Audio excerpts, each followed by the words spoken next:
அனைவருக்கும் வணக்கம்.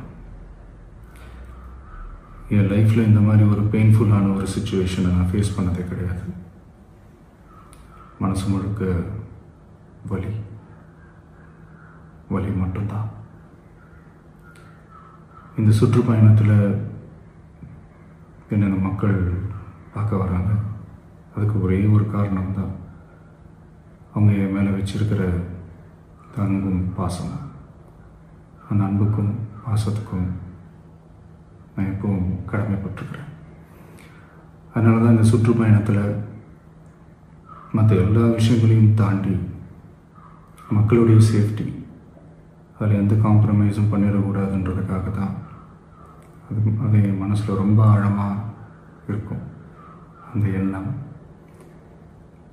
அதனால தான் இந்த அரசியல் காரணங்கள் எல்லாத்தையும் தவிர்த்துட்டு ஒதுக்கி வச்சுட்டு மக்களுடைய சேஃப்டி மட்டும் மைண்டில் வச்சுக்கிட்டு அதுக்கான இடங்களை சூஸ் பண்ணுறது, அதுக்கான இடங்களை பார்த்து பெர்மிஷன் கேட்குறது, போலீஸ் டிபார்ட்மெண்ட்டில் அதை ரிக்வெஸ்ட் பண்ணி கேட்போம்.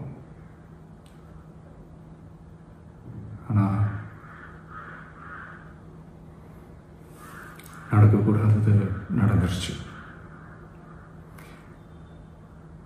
ஆனால் மனுஷன் தானே, அந்த நேரத்தில் அத்தனை பேர் பாதிக்கப்பட்டு இருக்கும்போது எப்படி அந்த ஊரை விட்டுட்டு என்னால் கிளம்பி வர முடியும்? நான் திரும்ப அங்கே போகணும்னு இருந்துச்சுன்னா அதை ஒரு காரணம் காட்டி அங்கே வேறு சில பதட்டமான சுச்சுவேஷன்ஸ், வேறு சில அசம்பாவிதங்கள் அந்த மாதிரி எதுவும் நடந்துடக்கூடாதுன்றதுக்காக தான் நான் அவாய்ட் பண்ணேன்.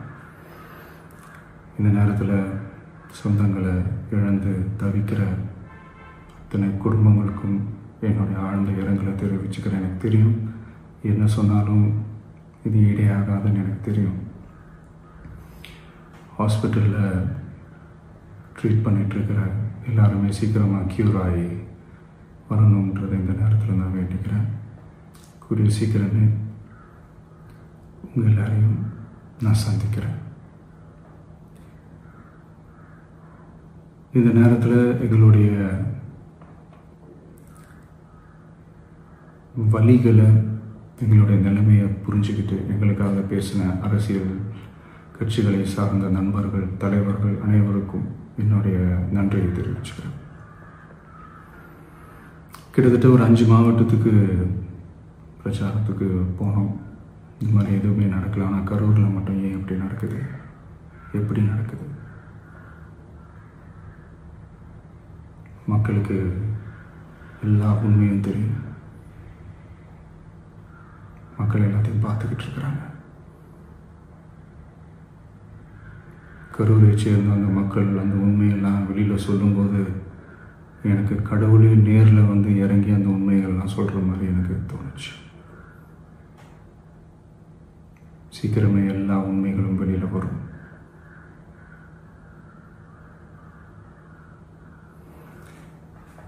எங்களுக்கு தரப்பட்ட இடத்துல நாங்கள் போய் அந்த ஸ்பாட்டில் நின்று நாங்கள் பேசிட்டு வந்தோம். அதை தாண்டி எந்த தவறும் எங்கள் சைடில் நாங்கள் எதுவுமே செய்யலை. பட் இருந்தாலும் எங்கள் கட்சியை சேர்ந்த நிர்வாகிகள், தோழர்கள் மேலே எஃப்ஐஆர், அது மட்டும் இல்லை சோஷியல் மீடியாவை சேர்ந்த நண்பர்கள், தோழர்கள் அவங்க மேலே எஃப்ஐஆர்லாம் போட்டு இப்போ பிடிச்சிக்கிட்டு இருக்கிறாங்க.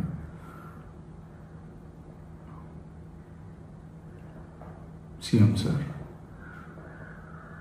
உங்களுக்கு ஏதாவது இந்த பழி வாங்கணும் அப்படின்ற எண்ணம் ஏதாவது இருந்துச்சுன்னா